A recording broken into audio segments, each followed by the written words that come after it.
All right. Thank you everyone for taking the time to be here. Today we're going to be going over a group coaching call on fat loss. Okay, so I'm going to share my screen. Hopefully you guys can still see while I'm presenting here. So we are going to be discussing how to drop 2 dress sizes in 180 days. If your goal is not exactly 2 dress sizes, it's 3 or it's 1, don't get too caught up in that. What we're really going to be focusing on a high level is how to drop body fat, right? We're going to go over effective goal setting, and we're going to go over how to set a goal that you have a high probability of success with lots of tactics. So feel free to ask your questions in the chat, and I will be kind of asking you guys if you're paying attention with little quizzes and stuff. So feel free to pop your answers in the chat. Okay, so here's a few examples of clients who have gone through fat loss phases with us. Most of these pictures are ranging anywhere between like 4 and 6 months. So you can see a pretty drastic difference in a short time frame so long as you are consistent.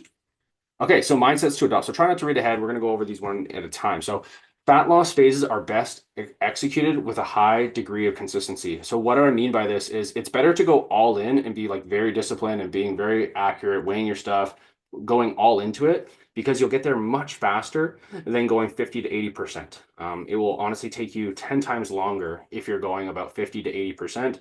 We encourage going 80% or higher. The closer you can get to that higher percentage, your consistency will compound just like interest, right? If you're only going 50%, you might think, well, it might take me longer. There might even be some cases where you might not get there at all because to get to upper echelons of fitness, you just have to continuously put more into it. So I like to have like shorter term goals, maybe like 90 days, 120 days, 180 days max, and really just go all in for that period because you can see a tremendous difference, like years worth of difference in a short period of time. If you take too long, often you'll get frustrated with your rate of progress and give up too early because you're not seeing the results and you're like, you know what, I'm already working out 3 4 times a week. I eat healthy 4 days of the week. Those 3 days that are holding me back, I might as well just do nothing or go back to how I was living before because this is just too much work to not get the benefit. Whereas like if you just put in that little bit more, you get a lot more out on the back end. Another thing to adopt, this is a big one. You will almost always be surprised with how low your body weight gets in a proper fat loss phase. And what I mean by this, in order to be like truly lean, and when I mean lean is like you have flat stomach, maybe some ab definition, some definition in your shoulders and your back, very little body fat, your weight is always going to be lower than you might think. For a personal reference, I walk around usually about 180, 185 pounds at 6 foot tall, and I'm in pretty good shape. But for me to get like lean, like shredded with a six pack, I have to weigh 150 pounds. It's 30 pounds of body fat. But if you saw a side by side picture, you probably wouldn't assume that it was that much. Okay. Next thing, the scale should be moving at least every other week, but every week is ideal. Oftentimes you'll hear people say things like the scale doesn't matter.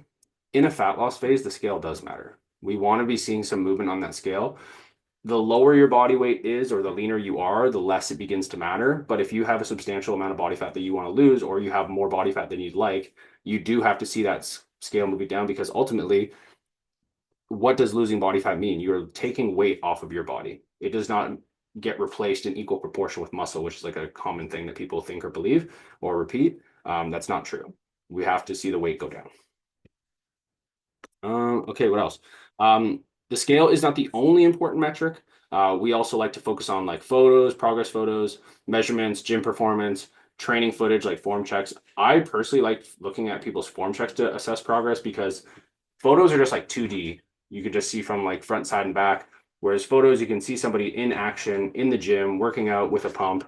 You're going to be able to see a lot more like muscle definition, and it's more encouraging than like your first thing in the morning 6 a.m. progress photos, right? So I personally like doing training footage better. Successful fat loss phases are all about what I call maximizing our probabilities of success. So basically, setting our life up and setting our plan up to give us the best chance of success. So few examples of that is like if you know that you don't like working out at 6 in the morning, don't work out at 6 in the morning. Don't do something just because you think that that might be, what is popular to do. You want to set it up in a way that's actually going to give you success. Jen loves working out first thing in the morning. I could never work out first thing in the morning. I like to work out in the like late afternoon to evening. So I always set my workout schedule to be in the evening. So set your life up with the foods that you like and everything. Like oftentimes, like when you guys come on, we'll look at the foods that you like to eat and we try to create your meal plan accordingly based on what you're already eating to a certain extent so that you can have high probability of success. If you're not seeing changes, first step before you change anything is, are you truly following the plan 100%?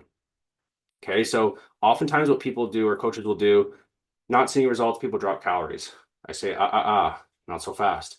Make sure, are you actually following the plan 100%? Are you weighing stuff? Are you being accurate? Are you tracking? Are you really being as consistent as you think you are? Double, triple, quadruple check, because you don't want to just lower calories for the sake of it. We have to make sure we're being accurate first and then change. If you are following the plan 100% and you're not seeing changes at least every 2 weeks, then adjust the plan. What I mean by seeing changes is like, has the scale gone down? Are you seeing differences in your body? Are you seeing differences in the mirror? If you're not seeing like a slight visual difference in your progress photos every other week, you probably need to reduce calories or, adhere to the plan more. Um, and you actually, another mindset to adopt is you actually can lose body fat too fast. So don't self-sabotage by under eating. A lot of people be like, I want to get there fast. I'm going to, eat 1,000 calories. You'll lose a lot of muscle like that. You'll be super hungry. You're more likely to binge eat. Definitely not recommended. So everybody who's here, please quickly in the chat, we've probably all been guilty of at least one of these, or which one did you find to be the most beneficial, or that like you might not have known. So just like quickly type some one in the chat, or maybe two or three that really resonate with you that you need to focus on or want to focus on in your respective fat loss phases.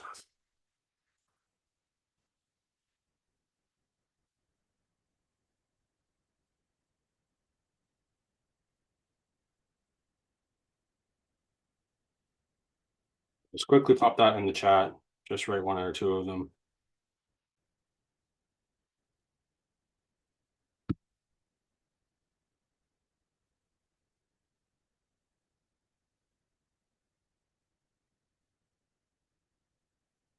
Okay, Ashley says fat loss phases are best executed with a high degree of consistency. Yeah, that one's like probably my favorite as well. Kylie says I'm always a big supporter of going all in on for a shorter cut phase. Absolutely. And Jennifer says maybe under eating. Okay, cool. Thank you. Okay, so first things first, we are going to discuss proper, good quality goal setting, right? So because this is talking about fat loss, I'm going to assume that most of you guys want to lose fat here. So first we want to assess where we're at. So you're going to get a tape measure and we're going to do some measurements. So you're going to measure your waist around your belly button, okay? Glutes. So whenever you're doing the glutes, thighs, and arms, you want to measure it around the biggest part. Okay, so like the biggest part of your glute, that's where you're going to consistently measure. So you get consistent measurements every time. Your thighs, you're going to find the biggest part of your thigh. It's usually in like the upper third of your thigh. You want to get all the way around your adductors, quads, and hamstrings. So all around your thighs in the largest spot, and you're going to continuously measure the largest spot every time you measure. And then arms, when you do a bicep flex, the peak of your bicep all around your arms. So you're going to take the biggest circumference of each of your waist, glutes, thighs, and arms. In a successful cut or a fat loss phase, we want to minimize muscle loss and maximize fat loss. So we want to lose weight, but we don't want to lose any muscle if possible. You might lose a little tiny bit if you do it properly, but we want to minimize that. Like I was saying before, alluding to before, if you just ate 500 calories a day, just in a very extreme example, you would lose a lot of weight, but you would lose a lot of muscle in that. So we want to make sure that we have the right amount of calories. Okay, next thing we're going to do is have a set of starting photos. You guys all take progress photos every week, so you should have some that are current.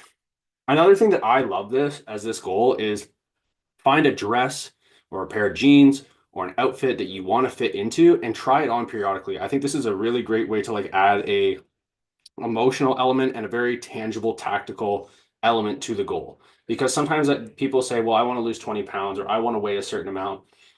And my question back to them is like, why do we pick that number? And people don't usually have a very solid answer for that. They might say, well, that's why I weighed in high school, or that's how much I think I need to weigh. Ultimately, why do most people want to lose weight? We want to lose weight because we want to look good. We want to feel good in our clothes. We might have a certain size or a certain look that we're going for. So why not make the goal fitting in and liking a certain dress? So I had a client recently who she wanted to get back into her old wedding dress as a goal. You might have a pair of jeans that you have in your closet you haven't been able to wear. You might want to buy an entirely new outfit.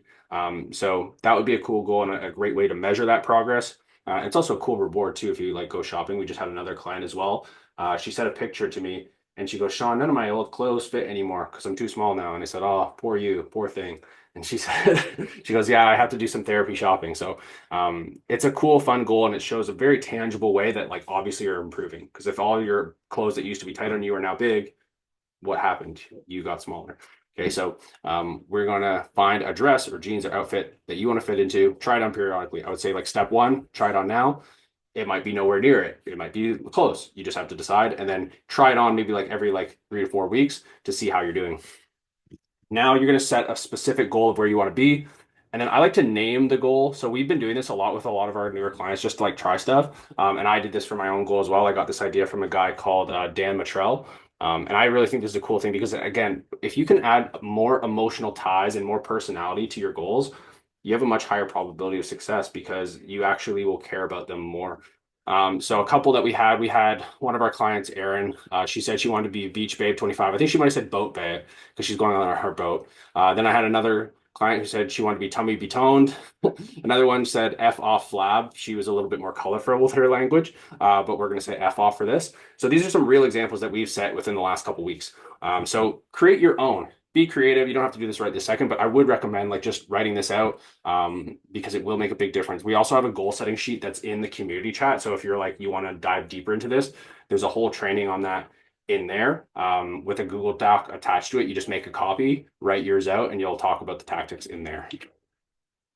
Okay, so this is a really cool part. I think this really increases like your drive. We're going to increase the stakes a little bit. So you want to set a reward once you accomplish this goal, whether it be a spa, date night, going on a trip, doing a photo shoot of you looking fit, something that genuinely excites you. It could be like an outfit, even like we were discussing before, but something that genuinely excites you and gets you pumped to want to achieve this goal.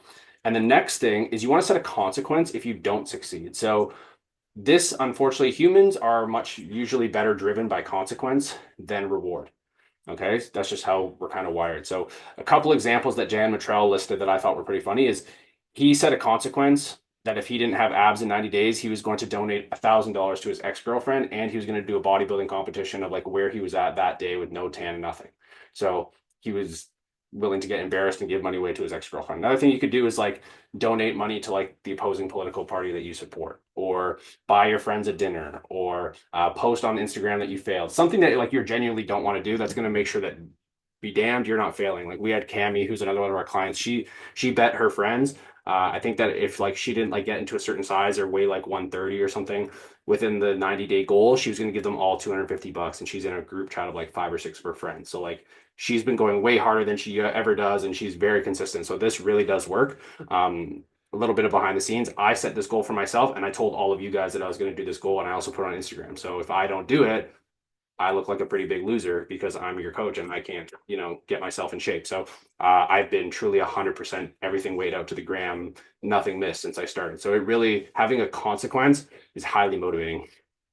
Tell a friend. So usually I recommend not telling your husband, wife, mom as your person. Obviously tell them if you want to, but it has to be someone that's like you maybe look up to in a way, or you'd be like afraid to let them down. The qualifier that someone was saying to me is like someone who hasn't seen you naked. Because like ultimately at the end of the day, like if I fail my goal, Jen's probably still gonna love me and like not care. Right. If I tell my mom I'm gonna get abs and I don't, she'll be like, it's okay, babe. Like you're okay. Whereas if you tell like your friend, someone you look up to, someone you admire, it just gets your stakes in the game. And sometimes you could even bring that friend along with you in the goal too. So I brought my friend Chris on the goal. We're going to Vegas in March. And I said, dude, I'm going to look way better than you in Vegas because you're fat and you're sucking right now because he's been like drinking too much and we're hard on each other. And he's like, no, I'm not getting Uber Eats anymore. So having a friend to do this with you is great. Okay. So now that we have like the goal, how are we actually going to get there? So we're going to outline our specific inputs to get the desired outcome. This is like the key to success in any goal is the inputs. Okay. So you have to obviously very clearly outline your goal, but you need to have the inputs or what are the daily and weekly and monthly actions required to get to your outcome. Because if you just say, hey, I want to look great in a size 2, and you don't really think about like how you're going to actually do that, you're not going to be successful. So we're going to talk about the inputs. Oh, sorry. We're going to talk about the inputs under nutrition, training, cardio, 4 steps, and sleep. Okay, nutrition. So step 1, you're going to figure out your macros.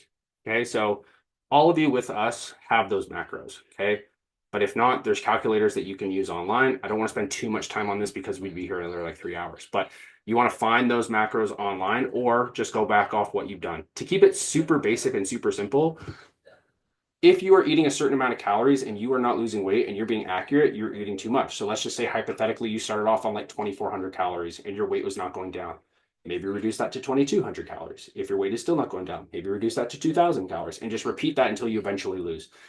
You guys are all active women here. If you're working out, being active, you probably should lose on anywhere between like 1,600 and 2,200 calories, depending on your body, age, weight, that kind of thing. So find what your macros are going to be. Next is find what you need to eat in order to hit those macros. So the biggest key here for me is you want to pick foods that you actually like. Don't just pick foods because you think those are like the good foods to eat. Like, yes, we want to pick healthy food and should all be whole foods and that kind of stuff, but you want to be like, what foods do you actually like that are you successful with? So I'll give you an example. Right now, I'm in a season of like business, and I really want to focus on like growing my business. Every day, I like to get up as early as possible, head to the coffee shop for the moment it opens, and I work there all day. That's kind of like my routine right now. The breakfast I was eating before was like 6 eggs, a bowl of Greek yogurt, 2 pieces of toast, and all this extra jazz with it. And it would take me like an hour to eat it. And it was just like a real disruptor to my day. Plus, I had to cook all the eggs. Like, I hated doing it. So now I just eat a big bowl of ground beef and a banana, or a big bowl of ground beef with orange juice. Super easy. I'm done eating it in like 5 minutes. I just warm it up. So you have to find something that's going to increase the probabilities of your success and work for you with your life. Sorry. Okay.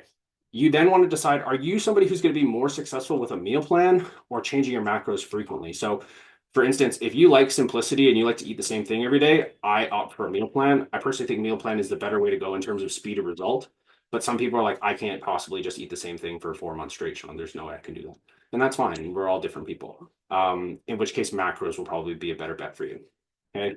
Then finally, step 4 is figure out where you could go wrong. What do you need to give up? So for me, I'm somebody that like after my sporting events, whether I go to Muay Thai or soccer, that's when I would say I'm the most vulnerable. This is where I'm like, okay, I'm gonna go get a pizza or a burger or a shawarma or something like that. Like, I know myself. So you have to figure out, like, where do you know yourself? Is it a glass of wine after work? Is it going out with your friends?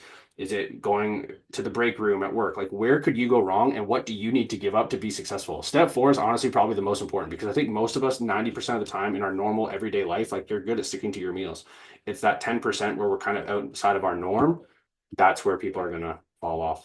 So you have to figure out what that is and highlight that. So you're like, I'm not going to make that mistake because I know that that makes us bad. To go back to my best friend, Chris, I call him Uber Eats Chris because Chris will be good all day. He tracks his stuff. And then 11 o'clock will roll around and this guy will order the most obscene orders you guys have ever even heard of in your life. You wouldn't believe me if I told you Chris orders like 10,000 calories worth of food at Uber Eats at like midnight. And he'll just eat it. And he's a beast, but he gains weight really quick. So I told Chris, like, if you're gonna do this goal, like, you got to delete your Uber Eats, and like every time you Uber Eats something, you got to pay me $100. So you have to highlight where you go wrong. Okay, so I'm going to go over this quickly to figure out the macros and calories for you guys to make it super simple. Again, it can be more complex than this, but we're going to go, a little bit more kind of basic on this. So first way to do it is take your body weight in pounds. Okay, so I want everyone to do this in the chat to keep this interactive. Take your body weight in pounds, multiply that number by 18. That should be roughly your maintenance calories. How much calories do you need to eat to stay the same weight? Okay. And then we're going to reduce that number by 500. That should give you how much calories you are in a deficit. And again, if this is different to what your meal plan is, keep in mind, I assess a wide variety of factors when assessing you as a person. So it won't always be exactly as this. This is to give you a very rough ballpark. The only way to truly know if you're in a deficit or not is, are you hitting these calories consistently and are you losing weight? Those are the two simple factors. So quickly, everyone, or a few people, just pop this in the chat. Take your body weight, multiply that by 18, and then make minus 500. Please and thanks. I'm just going to wait until I see a couple of those pop in the chat.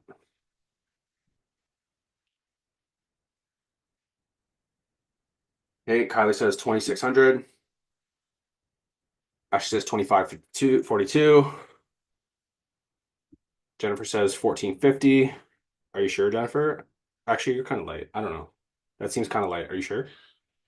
1750. Okay. I was like, I don't think so. Okay, Trisha, 23 there. Okay, so most of your meal plans probably would have started around this, maybe a tiny bit lower. Again, we factor in a lot of things, Kylie and I, when looking at this, depending on like your activity level, speed of rate of progress, all these kinds of things. And then also, to be truth be told, a lot of people struggle to eat 24, 25, 2600 calories when they first start. So we kind of factor that in too. But now that you guys have been here, established a little bit better metabolism, this can factor in as well. Okay, so quick example here. If you're 160 pounds, we multiplied that by 18. That's 2,800. We reduced 500. That's 2380 per day. I'm going to do a quick pop quiz, see if you guys know this. Why do we take off 500 off the daily? Why the 500? To lose a pound per week? Excellent. Nice job. And why do you lose a pound per week on 500 calories? Because 1 pound is 3,500 calories. All right. All right. Ashley got it easy peasy. Nice job. Okay. So that's to find your calories, okay? Then for protein, I like to aim for 1 gram per pound of centimeter of height. People say per pound of body weight. This is not the most accurate way to do it because there's such wide ranges of body weight. So for instance, if somebody was 350 pounds, are they realistically going to eat 350 grams of protein? That's like an insane amount. That's like 3 chickens, right? And if somebody, for instance, who's on the lower end of the scale, say you're a bit underweight, you're like 90, 100 pounds, is 90 to 100 pounds going to be sufficient for you? Probably not, right? So I like it based on centimeter of height. It kind of gets everyone in that like 140 to 190 range, which I think is like appropriate for most people. So if you were 160, I got this wrong, sorry. I'm assuming this person's 160 centimeters tall. Sorry, I messed this up in the chart. Then you're going to fill the rest with carbs and fats. This is called the CAP method, so calories and protein. So basically all you have to focus on is does the total amount of calories equal this number and the protein goal, and then the rest you can just fill with carbs and fats as you see fit. As minimum targets, I would say don't dip below 40 grams of fat and don't dip below 100 grams of carbs. That's quite low on either end of the spectrum. You should have like a healthy balance of both, but those would be like the bare minimums that I would say for most people, just to like have general health and feeling good. We will start from here in terms of your calories. So this is your starting point. Then we will slowly drop calories as necessary. So I like to reduce about 50 to 100 when not losing. If you were like way off and like let's just say you followed 2300 and for whatever reason you have like a slower metabolism and we tracked everything and you like gained like a bunch of weight really quick, then we might drop it a little faster. Again, it's very dependent on the individual and the outcomes. Okay, so now what we do to hit these macros. So general best practices include 4 high protein meals per day to maximize MPS, which stands for muscle protein synthesis. So what that means in layman's terms is your body, look at it as like a switch. When you train, your body flicks the switch, which is called muscle protein synthesis, which takes the protein, synthesizes it, and turns it into muscle tissue. Okay, so your body has like a window of time where it can take that protein that you eat and turn it into muscle. Okay, so if you only have, and your body can only do so much every like few hours, right? It can only do so much work. It can only build so much muscle at a time. So if you gave it 180 grams of protein in one sitting, it'd be very hard to do that. But let's just say hypothetically, you ate twice a day and you broke your 160 up into 80 and 80. You've only given your body 2 opportunities in a single day to build muscle. I rather have 4 opportunities in a day to build muscle than 2. 6 is not really much better than 4 because the maximum amount your body can really see beyond, and then there's not really any extra benefit is 4. So that's why all of your meal plans, we create 4 per meal. And it's also best for like hunger and spacing out your meals that way as well. I like to have at least 25 grams of protein per meal. They don't have to be like equal. Like let's just say you did 200 grams of protein a day for easy math. It wouldn't have to be 50, 50, 50, 50. You could space it up, but the minimum a meal should have is 25. That's just to like keep you full and maximize. That's about roughly like the minimum your body's going to use at any one time to build muscle. Next thing you want to do is have about 20 to 38 grams of fiber. That's a very wide range, but again, this is very individual. You want to find what works best for you. You're going to take between 20 and 38 grams of fiber per day to stay fuller, improve digestion, make sure that you have like quality bowel movements and that kind of stuff. Okay. Pick whole foods that make you feel good. So this is very much trial and error. For instance, like there's some people who can't eat bananas. 99% of people can handle bananas. Some people can't. You have to figure that out through trial and error. So if you have a meal and it instantly makes you feel bad, you could probably assess that one of those ingredients just didn't quite jive with you, and I would try circulating it out. Next up is have a wide variety of foods so you can hit all your micronutrients. Your micronutrients are your vitamins and minerals. If you use Chronometer, it's great for tracking that. Next thing, electrolytes. So Electrolytes have to do with hydration. So a lot of times people say, man, like I drink water, I still have all these headaches, I still have to go pee in the middle of the night. I feel thirsty. Even though I'm drinking water, I feel like I have this insatiable thirst. You most likely have deficiency in your electrolytes. Okay, so electrolytes basically allow you to hold on to the water. Okay, so you want to have what's called an effective electrolyte balance. So 2-to-1 potassium to sodium ratio, meaning you want to have twice as much potassium as you do sodium. Typically, you're going to want to have between like 4 and 6 grams of potassium total in a day, and then 2 to 3 grams of sodium. Sodium is easy to come by. It's salt. Potassium is a little bit harder to get. Another best practice, I recommend tracking your meals ahead of time. So either create a meal plan or follow macros, but whatever option you pick, whichever option you pick, put all the foods in ahead of time. Don't put it in meal by meal, because then you're going to get to the end of the day and you're like, oh shoot, I have 50 grams of protein left, 1 gram of carb, and like I've already gone over my fats. So you want to structure things accordingly ahead of time. So we have 2 trainings in here. These are both trainings that are like a good hour each, to go into the nuance of training. So one of them is a 15-minute training that to avoid the common mistakes of tracking. And the next one is going to be how to track macros like a pro. So we are going to open this up, and I'm just going to pop these in the chat so you guys have them. Some of you have been on these chats. So this is the macro mastery course. And this is the mistake one as well. And if anybody wants this watching the replay, reach out to me. I'll make sure you get it. We've posted this in the community chat. So if you just look up macro mastery, you should be able to find it in the community chat. We also have, if you look up under report your calories in the chat, you'll be able to find that too. But if you want to reach out to either Kylie or I directly, we can send you these as well. Let's see if, can you guys see my screen now that I've opened this? Let me get some heads. Okay. So this is the top 10 ways people underreport their calories. So it just goes over a few different ways that people make mistakes. It's very easy to turn your 1,500 calories, your 2,000 calories into 3,000 calories if you're not tracking properly. And then you've gone from being in a deficit to actually being in surplus. So this is what I meant before, like make sure that your food is accurate first and foremost. Next up is how to track macros like a pro. So this is a macro mastery course. This is about an hour and 15-minute training that goes over macros very in depth, like how to create your own meal plans, everything like this. Highly recommended to watch this training if you haven't. Before Kylie and I did this, and it's super beneficial. So definitely recommend doing this because this is how to track macros like a pro. Okay, next up. Okay, so finally, like I was saying before, let's self-assess. Where do you think you typically slip up? What are your most common mistakes? You're going to want to write this out. Where do you slip up? Is it takeout, junk food, snacks, alcohol, not meal prepping? Before we can fix a problem, we have to clearly identify it. So it really is helpful to highlight your winning actions and your losing actions. So I identify a winning action, or like what are things that allows you to be successful. So for me, very simple thing. It sounds silly, but I meal prep my food into individual containers rather than all into one big container. So instead of having like all of my chicken breasts in one big container and then weighing it out individually each time, I do that when I do my first meal prep. I weigh out all my foods individually into smaller containers. That sounds like it's not a big deal, but instead of having to weigh it all out, each meal that you have, you're just weighing it all out one time, and it takes you longer that one time, but then you're prepared for the whole week. That was a game changer for me. So that's one little thing. So that is a winning action. What is a losing action? So for me, stopping to get takeout after. So write out what are your winning actions and what are your losing actions. This is probably one of the biggest takeaways I would say from this entire training is writing out your winning actions and your losing actions. Cut out the losing actions, double down on your winning actions, and you're going to be good. Ashley says the training was super helpful. Thank you. Appreciate that. Okay, training best practices. So I like to train between 4 and 5 times a week. You can get away with 3 times a week, but 4 to 5 is best. You want to hit your most desired muscle groups at least twice a week. So if you're trying to grow glutes and shoulders, for example, hit those twice a week. Focus on progressive overload. So you want to track your weights and get stronger every single week. You should be either going up in weight or at least matching your weight and going up in reps most weeks. Now, there will be some things that play against that, like you had poor sleep or you had poor nutrition. Sometimes maybe you're feeling off, but 90% of the time or more, you should get stronger every session until you're like years and years and years into lifting, and then it slows down a little bit. But for most times, you should be able to get stronger. I highly recommend also record your training and watching it back.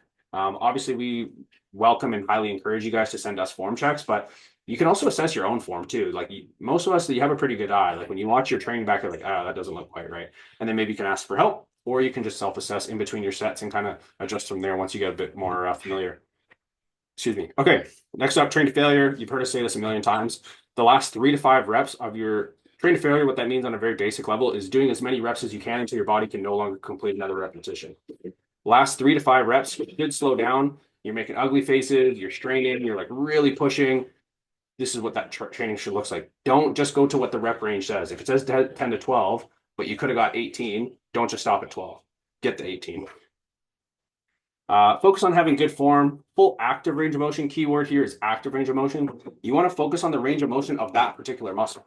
You can go a very large range of muscle and hit a large variety of muscles, but in a bodybuilding sense or changing your body, you actually want to focus on the isolation of individual muscles more often than not. And then high degrees of intent and intensity. So basically what this means is like good execution, good form, pushing to failure. Another best practice, keep your workout short, hard, and effective.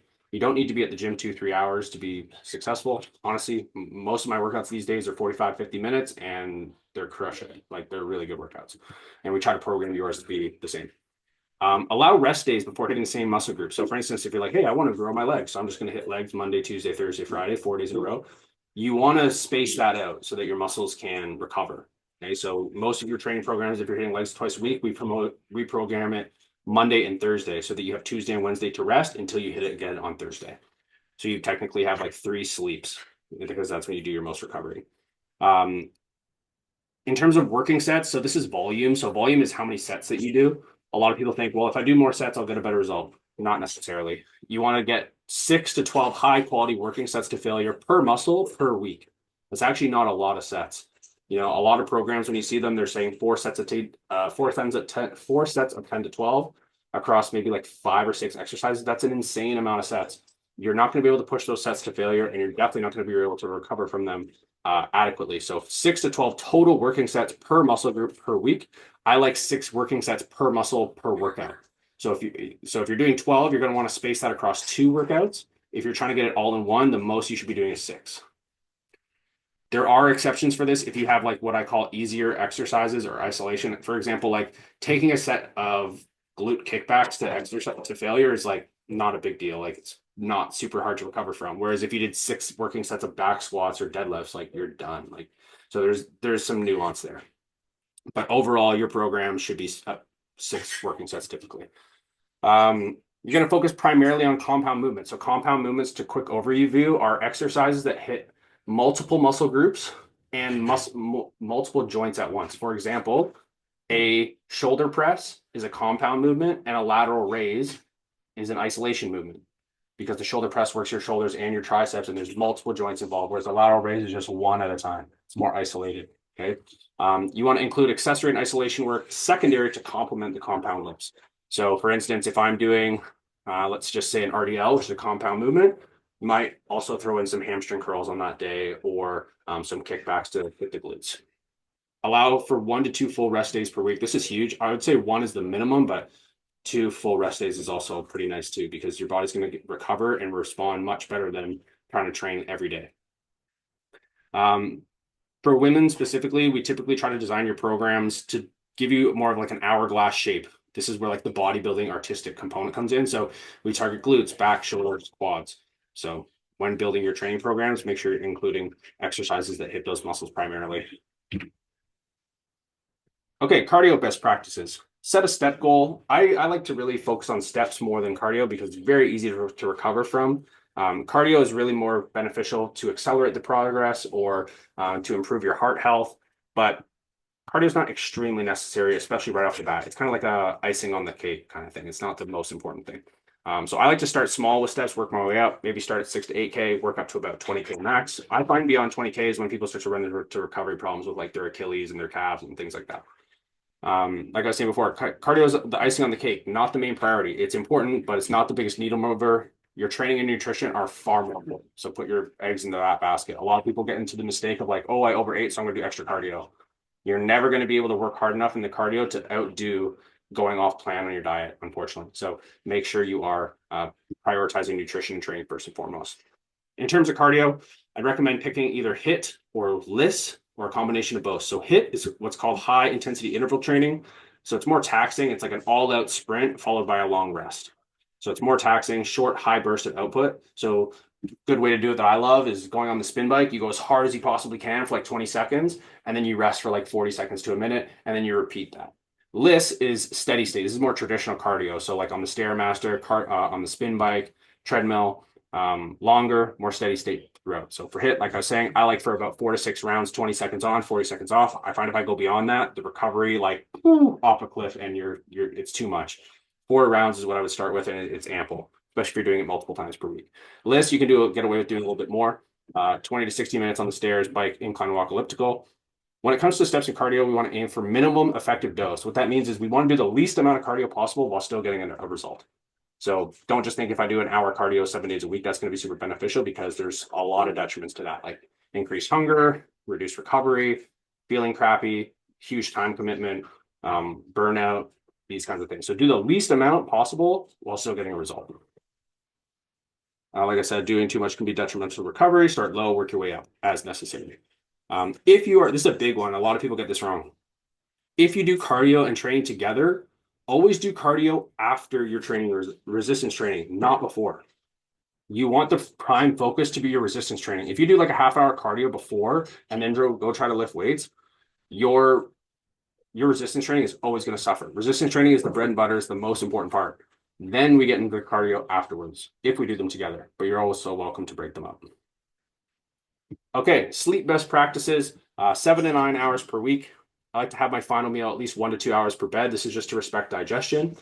I like to shut off all screen time 1 to 2 hours before bed. This is a big one. I think most people, let's be honest, like put your hand up here if you basically like text and are on your phone or TV basically until the moment you go to bed.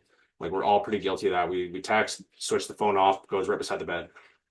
While I can understand it in the world that we live in, it's not ideal. It's gonna mess with your brain and mess with your ability to fall asleep and have deep quality sleep. So I encourage you, try to like shut the lights off, get some red light in your house, shut off all screens, including TVs, computers, and everything 1 to 2 hours before bed. You'll really sleep a lot better. Keep a cool room. This is a big one too. If our bodies are too hot, we struggle to sleep well. An eye mask can be beneficial. The darker your room can be, the better. Ideally, this is not always possible for everyone, but try to have the same wake up time and bedtime each night. Having that cyclical circadian rhythm is very helpful for better recovery and just getting good quality sleep. And in terms of supplementation, I take these every night, makes a really big difference. 400 milligrams of L-theanine and 400 grams of magnesium biglycinate, really good for just falling asleep and staying asleep. Okay, now you guys have the game plan. Now it's just time to execute. So I would follow your plan diligently for several months. Adopt the mindset. This is just for a set period of time. I think sometimes people can get into the mindset of like, oh man, this is so hard. I can't do this for the rest of my life, so I'm just not going to do it. Dieting is not meant to be sustainable. If you dieted for the rest of your life, at a certain point, you would just die because you would wither away. It's not meant to be for life. You want to diet, lose the body fat, and then get into more of a maintenance where it's a little bit more relaxed. You give yourself a little bit more calories. You maybe chill out on training as much or doing as much cardio. It's phases, it's cyclical, it's periodization. So go really hard for your diet phase, see some excellent results in a short period of time, and then just maintain. Okay, so commit to the process. I also huge fan of documenting your journey. So journal, self-reflect, review your goal sheet often. Through this process, I would recommend, if you haven't, do the goal setting sheet that's in the Health and You Academy. Print that out, review it often. I often review my goals, why I'm doing this, what's important to me, what I need to give up. Reviewing that, keeping it top of mind really helps. And then also take all the pictures, take videos. I know sometimes people are like, like I don't want to film myself in the gym. It's kind of awkward. There's nothing better than like getting in great shape and seeing your videos incremental progression in your form, how much you're lifting, how good you're looking. It makes you feel so good. And then in times when you fall out of shape, because we've all fallen out of shape. I've fallen out of shape, Jen's fallen out of shape, Kylie's probably fallen out of shape. Like you go back and forth sometimes. And what gets you back on track is like, damn, like I really looked good in 2023. Like I was so in great shape back then. Like I really want to get back to that. And then when you're 80, you're going to be able to show your grandkids, be like, yeah, like grandma used to be friggin' jacked. Okay, so I really recommend documenting your journey as much as you can and just having that proof that, you did this. It keeps you super engaged, I find. Sometimes the biggest motivators for me are like looking back to when I was in amazing shape. Like my best shape ever, I was in 2023. like when Jen was pregnant, and it was like the best shape I'd ever been in. And now I'm looking at those pictures, I'm like, okay, now I want to beat that. All right, so hope that helps. Okay, what questions do you guys have? Anything particularly you want to share or ask? Let me know. But that is it for me in terms of presentation today. I have one. I know Sure. you said don't do cardio before resistance, but like is hopping on the treadmill for like 5 to 10 minutes just to get the blood flowing fine? No. Mhm. Yeah. Yeah, doing a warm up totally fine and actually recommended. Okay. The goal there is just to increase your core body temp. So think of it like this, especially when you are at, like you were saying earlier, that it was like you're minus 30, something crazy, right? Your Yeah. body is very cold. You're much more prone to injury with a cold body. So for you, Hmm. I might even do like a 15-minute incline walk. If I'm going into the gym, I'm wearing like 4 or 5 layers with a couple hoodies. Like you want to actively sweat and get your body warm. You're just going to be way less likely to get injured. And also by doing that 5, 10, 15-minute warm up, it helps you psychologically and it kind of gets you in the zone because your adrenaline starts going, you get fired up, and then you're able to train harder. Okay. Awesome. Cool. Awesome. Great question. Okay. Jen says, thanks to go, gotta go. Great info. Thank you. Yeah. Goodbye. Thank you very much for being here. Ashley said, this is great. Thank you. Yeah. Thank you for being here. Other Ashley, not you, Ashley. I know you think it's great. Thank you. All right. Cool. That's it from me, guys. Thank you everyone for being here. Thank you, Kylie. It's great to see you all. Thanks a lot for taking the time to be on this call. I'm going to upload the replay, and you guys will have those links to those chats I was talking about in the other calls that we did. So, anyways, thank you all for coming out. Talk to you all soon. Bye bye. Thanks, Sean. You're welcome. Bye bye.